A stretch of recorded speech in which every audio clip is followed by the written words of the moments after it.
Hello, everyone, and welcome to Wired for Wonder, the podcast for futurists, people who are thinking about the future of work and looking at the examination of how AI is affecting what the work world looks like.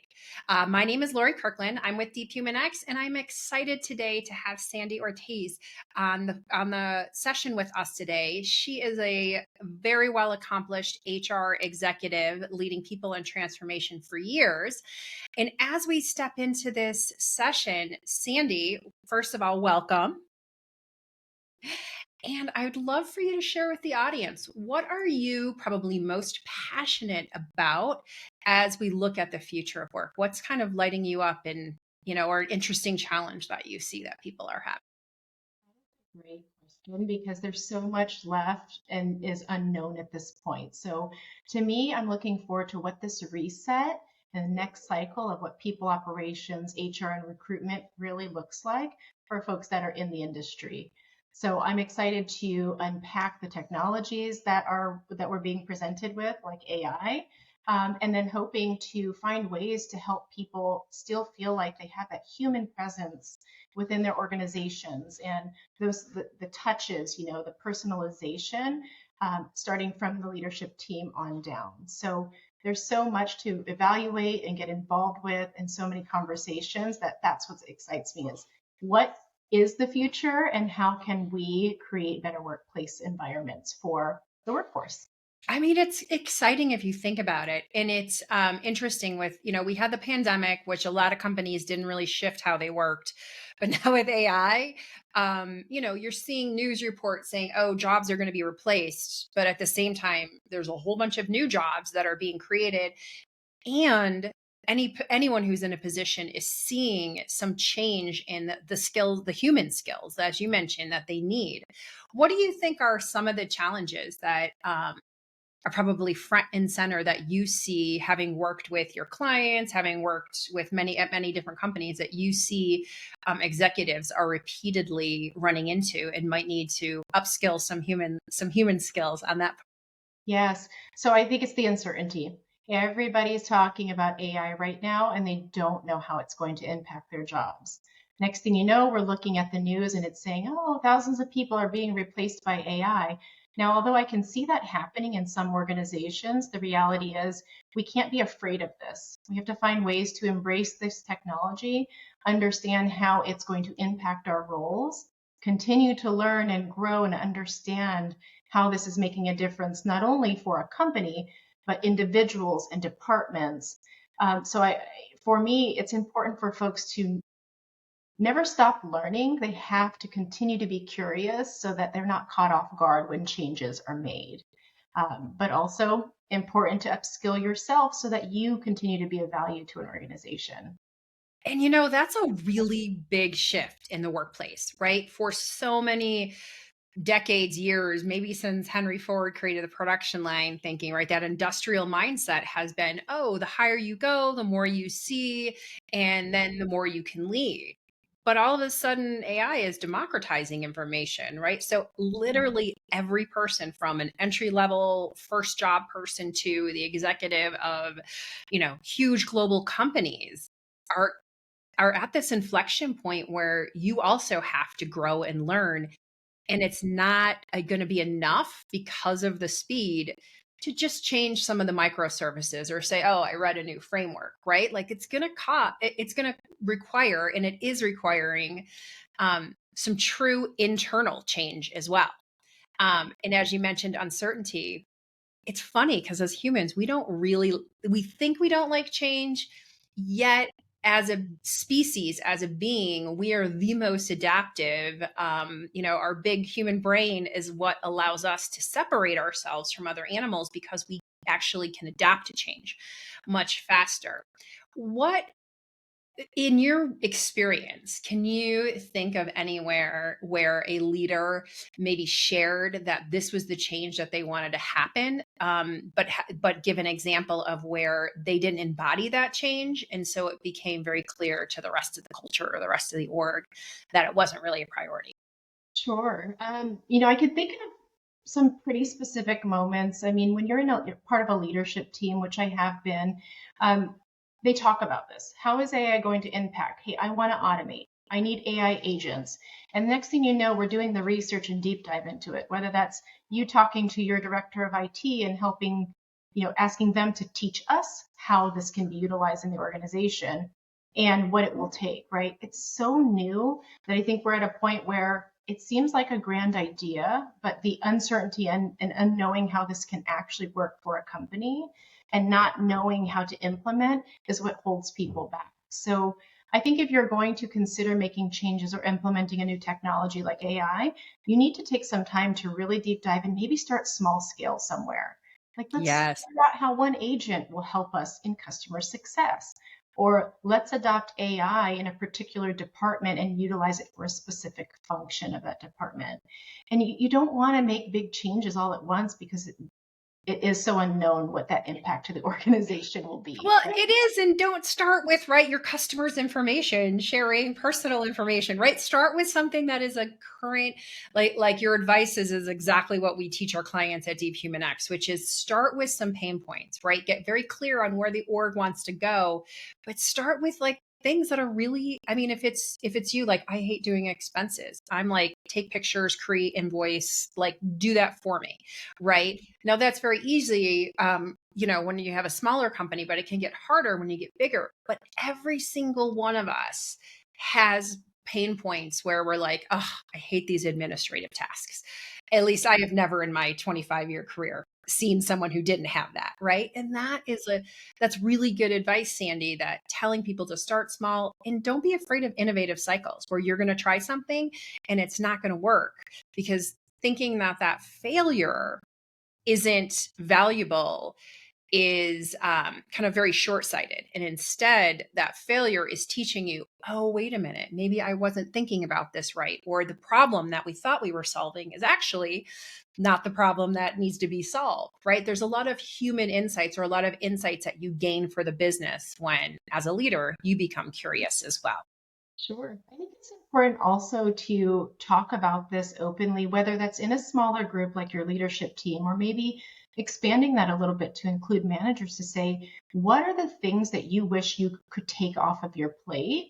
And then let's see if we can implement a tool that can take up less time or make your process more efficient. So it's asking questions too. And I do think it's important that you understand holistically, as an organization, where the pain points are. So you can solve for the things that maybe don't have as much, or let's say you can solve for the things that will bring a larger ROI to the company.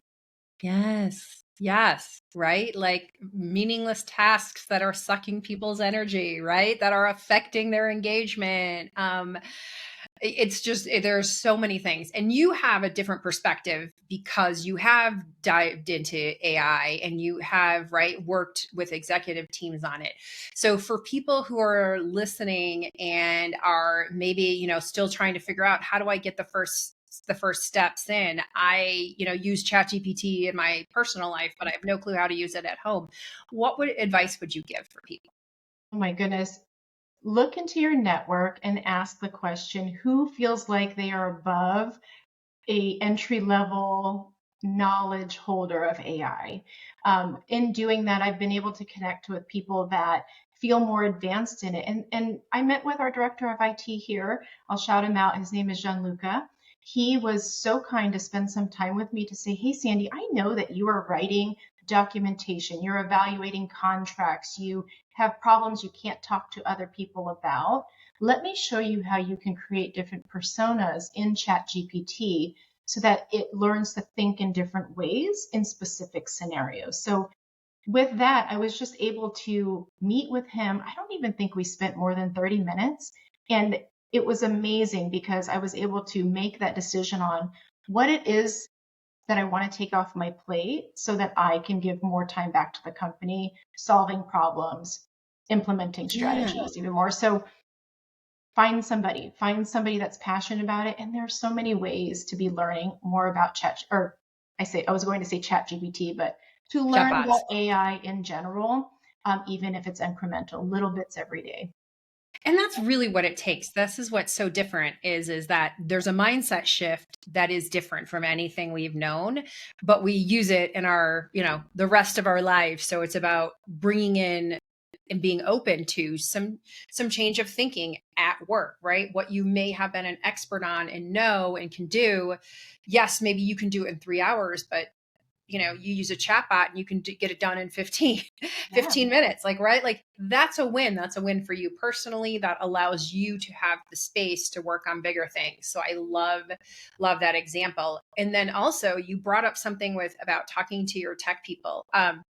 Kind of being day in, day out in AI and looking at all the products that are out there and everything that's coming and the speed at which it's coming. One of the things that I'm really seeing the future of work holds is that there has got to be this tear down between, oh, my tech team is on it, they're using AI, and the business. Because very quickly, it's going to be the companies that understand that those silo that you actually need to work together in some sort of agile, adaptable way where the business is ideating and the tech team is there immediately working together. So if I say that to you about the tech teams and the tech and the business coming together, what comes up for you or what do you think of? I think that's absolutely correct. If you are working in silos and not um, thinking through business objectives, problems that you're having, things you're trying to solve, you don't get very far. So sometimes it's just a reset. Find some time. Is it once a month? Is it every other week? Is it once a week?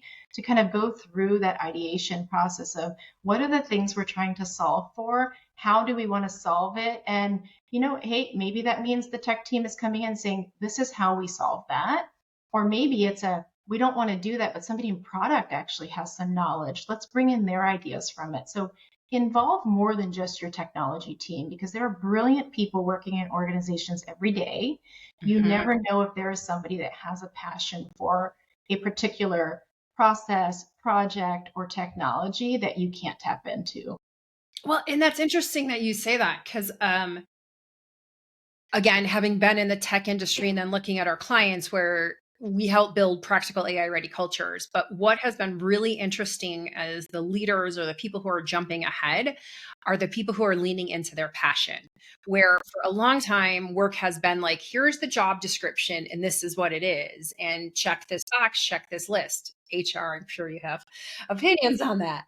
But what's happening now is it's like actually go find people who have passion for the bigger problem you're trying to solve because those are the people who are passionate about it anyways. They're doing it anyways. And you using that skill of theirs and that passion of theirs is allowing people to one feel a lot more contribution at work and then also leapfrog because they've already thought about this so much that they're like, yes, let me ask the right questions with my chatbot, right?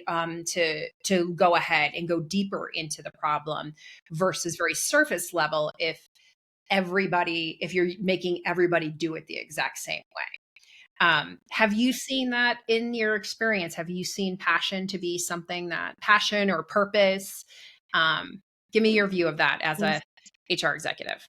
This is part of what I love about being in people operations is that I've been very thankful to be in a position where I can meet and get to know employees in the entire company. So I would say a good portion or percentage of the teams I've been a part of, I can say something very personal about every person. Hmm. And so through that, you also get to tap into where their passions are because sometimes you'll be having a conversation for a check in and you realize, oh my goodness, I didn't know that you were an expert at skydiving. Let me, Hey. it's anything, right? It could be a technology, it could be sewing, it could be cooking. Well, then that person becomes more than just what they're hired to do. And that helps create a sense of purpose and want and belonging in an organization to go beyond even what they were hired to do. And I think that that's a piece that we miss in creating cultures, especially small teams that are trying to scale. People want to be excited to come to work, but they also want people to know, I wouldn't say everybody, but I'll say it is nice when I know that somebody knows something personal about me. Like, Yeah. hi, how was that trip that you just took that I know you spent much of your life saving for? Or you were able to go to Disney World for the first time ever. Being able to relate to them and have those personalized conversations does more than just create a happy place to work, but it helps somebody uh, maybe even feel a bit more reinvigorated coming into work every day. So a Yeah, little well, I long. mean, like as humans, right? Part of our survival mechanism is actually feeling related to the tribe, to my community. And we get more satisfaction when we feel like we're contributing to something bigger than us. There's so many books on it, like Man's Search for Meaning by Viktor Frankl, or, whatever, so much through history, any philosophy that really does talk about how if I can align my personal purpose or my personal values with what's going on at work, the engagement is higher, the productivity is higher, and it's just less painful energy you're putting out for the people who you're interacting with, right, at every meeting. Yeah. I mean, One that makes me think of is transactional. People are being treated like they are a transaction and a number for many years in the corporate workplace. What do you how do you have any ideas, or have you even thought about, like, what are some of the pieces that leaders can do to start shifting that perspective to make it safe for individuals to start sharing their purposes? sure.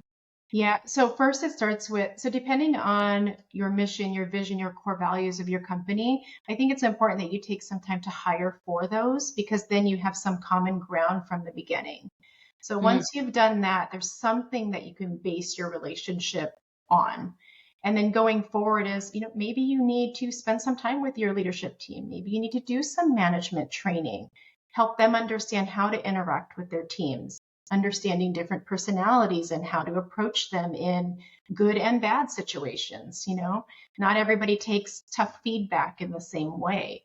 So I do think that it comes, at the core, it's hire for who you are as a company and then pair that with the skill set. And then from there, you continue to figure out how to build relationships. And, quite honestly, not everybody is really great at building relationships. So find somebody on the team that is and have them be that person to keep that team going strong and engaged and building the culture. So, those are a few things that come to mind when I think about that. and that speaks right to what you said earlier about easing the pain, right? Like if somebody else, like I'm a people person, like you can put me in front of anybody and I'll figure out what the energy is and move. There's a lot of people like that, right? Like use those people for the gifts that they naturally have, and Yes. it'll ease up individually your own job as leadership, as well as let somebody else shine in a way that they may not have been able to before, but is in Exactly. their natural state. So I love that. It's a beautiful Um, place to be when everybody is able to interact the way they want. They feel like they have their sense of purpose. I've had people reach out and say, "Hey, Sandy, I want to help build the culture here, but I know I'm in engineering. It seems atypical." I'm like, actually, I could really use your help because I can't do this alone. So mm, I was able to create this space where people felt comfortable coming to me when they felt like they could make an impact or raise their hand and help with something. So that's something that is intentional. You have to create that space and learn how to do that if that's not your strength.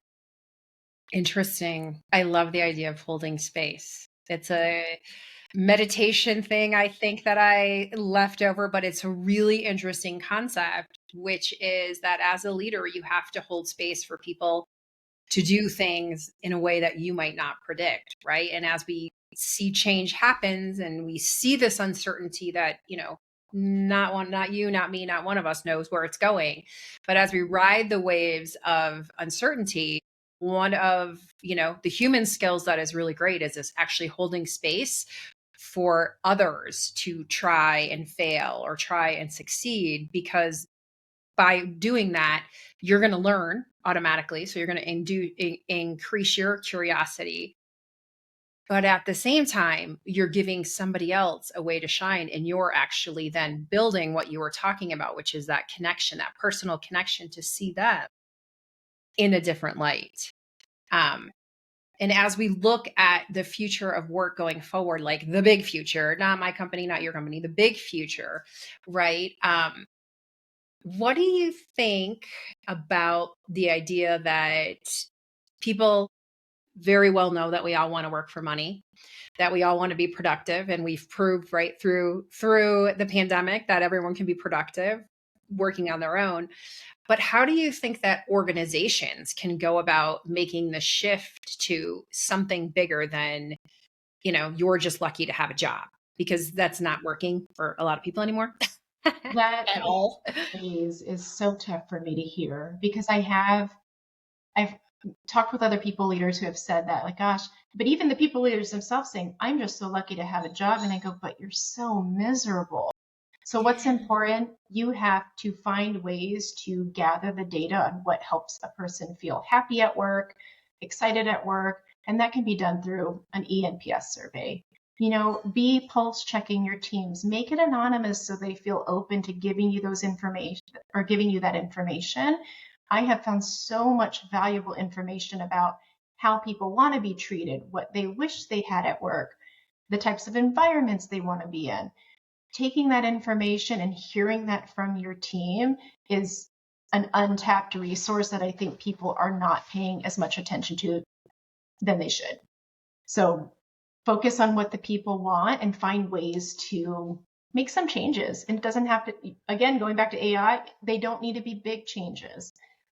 Some were, for instance, I did an ENPS survey in my most recent times, and all people wanted was to understand what their growth path looked like and how to get there. So I made it a part of the performance review season. Not only did I want to understand what's working well, what isn't, how do you want to grow? And what I did was during my check-ins, I referenced back to those surveys and I said, hey, listen, in this quarter, you said that you wanted to accomplish this for your growth. How are you doing with it? And either somebody had ways to share how they've been able to do it, or they'll say, I'm stuck, Sandy, I don't know what to do. And that's where I can help, help Yeah. them. And then they're happy, and how many times did people, a person would say, I really appreciate you checking in on me with this particular item because it's meaningful. It's what I need. I want to learn. I want to grow, but I didn't know how to do it. So Well, and they feel seen. Like if you're checking back on something I said as a human being, like you're just acknowledging that we've had a past and I'm not just a transaction, right? Instead, you're supporting me to grow when you're checking in quarterly. I'm going to ask a hard question because I feel like you're sitting at the right intersection. So let's say an organization is doing that. The executive team does an anonymous survey, gets results, and then what shows up is like it's a people problem, right? Like it's not the work, it's not the organization, it's not the goals, it's the people. Um, I have been part of executive teams that have whitewashed that and then just been like, hey, it's everything's okay. Let's make it let's make it like it's not a big deal. And they tell a story. I've also been part of teams that have gone really in and been like, holy cow, like, right, this is actually a problem going on. We want to get to the root of it now. sure. Um, what's your advice that you would give to executive teams and leaders on that when you get the feedback? Sure. The first is it's acknowledging that that's the problem, and really getting that out there to say, hey, here's the data. It's our people. This is the problem. And then you need to evaluate either that resource or the resources to understand, is this fixable? Can you help this person change? Are they aware that they're a problem? And just being open and honest and having those conversations. And I've seen that work really well. I've seen it go south. Sometimes you address it and that conversation isn't a good one. But that goes back to something we were talking about earlier is you have to understand how to give tough feedback. So understanding that person. Maybe it's a management problem. Maybe the manager is bringing out the worst in that person. It's actually not that person. It's the person leading the team. You have to figure out where the breakdown is. So you have taking the time, understanding, okay, great, we're acknowledging there's a problem. Now let's do a deeper dive and understand, is it true? And is it fixable? And then taking the steps, step by step from there. Having that conversation with an employee, understanding the relationship between that manager and the employee, and then making decisions. Maybe a conversation will fix it. Maybe you unfortunately need to part ways with someone because it's going to bleed itself into the rest of the team. You don't want that either. So acknowledge it, try to make changes, understand it more deeply, and then take action. I think that's the best way, at least in my experience, to. Just be a human. Just be Yeah. like, say things honestly without emotion, or I'm interpreting things like that. I love that feedback, and that feels so right, just as another person, right? Which is something we often miss at work. Um, so at DeepHumanX, the way we look at it is the X is the unspoken driver, the thing that really kind of pushes you in your life. If I were to ask you, what's the X in your career journey and in your life, what would you say that it is? What's your driver? Yeah, so when we're in people operations and in recruitment, people always say, "Oh, we're here to protect the company," and that is right. We're there to protect companies, but we also have this opportunity to create amazing employee journeys, and that's where I feel like we need to reevaluate and ask ourselves: Are our employees happy and are they thriving? So for me in my career, it's creating that is a person coming into a company having a great onboarding experience, enjoying the role that they're in, learning and growing and thriving. And quite honestly, you can get to a point where it's like, wow, I've learned so much. It's a great time to move on. And that's okay too. So understanding the employee journey is just as important as protecting a company. If you can find that intersection, that's where I thrive the most and where I'm happiest. So I like it. That intersection of business and people, right? Like it's a beautiful thing. And I think there's a ton of research, even with AI, that's showing that AI alone is complete failure. Humans alone are complete failure, but using AI as a tool is actually, and the intersection with humanity is actually what is looking like the future. Is people are going to be most successful. So, if I were to ask you in 2 sentences, what do you think the future of work could look like? oh, what can it look like? My goodness, in an ideal world, we would be set up for success from the time we're recruiting. So I do think that we have technologies in place that can help us get there. It's going to take some time for us to implement those things, to teach and learn from it. So how I see this is we'll have a position in the world where you get on board, you understand what's needed, you work, you thrive, you build a company together, and it's a lot more seamless than what we're seeing. You're able to anticipate problems before they come. Now, we don't live in a perfect world and it will never be that way, but I can see it being more seamless, more strategic. And my hope is that we get to a point where humans are still doing the hard work that we need to do every day, but we leave our desks or our space and we're happy and we feel like we've accomplished something at the end of the day so that we can Mm, enjoy our personal lives because we're human. We need to experience lives and build our own uh, personal journeys as well. And we just want work to be something that is fulfilling just as much as what we're creating in our personal life. So, work, exactly. life, it's a good balance, and I would love to see that happen in the future. I'm right with you. I would like that vision to come to fruition, which is why we're having these conversations, right? As leaders, we're the adults in the room. How can we make some changes, right? So I really love this conversation.